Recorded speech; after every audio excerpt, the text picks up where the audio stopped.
ऐसी बात हम नहीं कहेंगे। संत दरस जिम पातक टरई, पापों का नाश होता है, लेकिन संपूर्णतया नहीं। पाप की प्रवृत्ति का नाश नहीं होता। पाप की प्रवृत्ति का नाश उनके उपदेश को अक्षरशः अपने जीवन में उतारने से होता है। ये बात ध्यान रखना। महत्संगस्तु दुर्लभो लेकिन अगम्यो। अगर उनकी वाणी का आप पालन कर गए तो अमोघस्य, जाओ निश्चित भगवत प्राप्ति हो जाएगी। वाणी का पालन नहीं। महापुरुषों के समीप रहने वालों को भी अल्पज्ञ और राग द्वेष से युक्त देखा गया। वो अपने गुरुजनों को ही जहर दे दिए, अपने गुरुजनों की हत्या कर दी, सिद्ध महापुरुषों के ऊपर प्रहार करने का प्रयास किया गया। ऐसे बहुत से उदाहरण हमारे सामने हैं जो ब्रह्मबोध संपन्न भगवत प्राप्त महात्मा के ऊपर प्रहार, जहर दे देना, यह ऐसी क्रिया। क्यों? क्योंकि वो उनके उपदेश के अनुसार नहीं चले। आध्यात्मिक संपत्ति को उन्होंने नहीं पाने की चेष्टा की, लौकिक संपत्ति को प्रधान माना, तो उन्होंने उनके शरीर को दंड देने की चेष्टा की।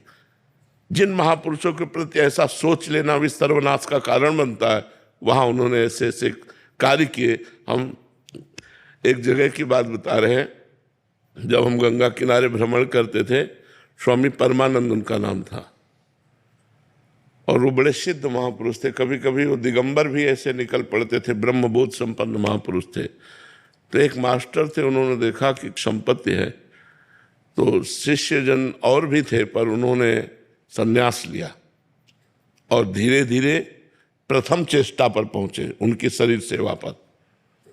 और वो 24 घंटे में एक बार जब प्रसाद पाते थे, इसके बाद इतनी भांग खाते थे। संतों की मौज अपने अपने संतों की रहनी होती है, सिद्ध पुरुषों की उन पर नजर नहीं डालना चाहिए। तो खप्पर में, नारियल के खप्पर में ऐसे भांग घोरा, तो जो भांग निर्विषय थी उसको तो उसने हटा दिया और विष वाली भांग बांट करके रख दिया, संखिया जहर मिला करके उन्होंने ऐसे घोरा। उनका नाम जगदीश्वरानंद था। कहा जगदीश्वरानंद को बुलाया जाए। बोले सरकार जगदीश्वरानंद को बुला रहे हैं, और उसके होश उड़ गए। बस वो भांग को ऐसे अंगुली से ऐसे खप्पर में घोर रहे थे, ऐसे देखा, कहा ठीक है जाओ, और उसी के सामने पिया, पानी भी डाला, धो के पी लिया। 7 दिन तक पद्मासन में बैठे रहे और रोज उसको बुलाते। बोले देखा बेटा, तुम्हारे जहर का कोई प्रभाव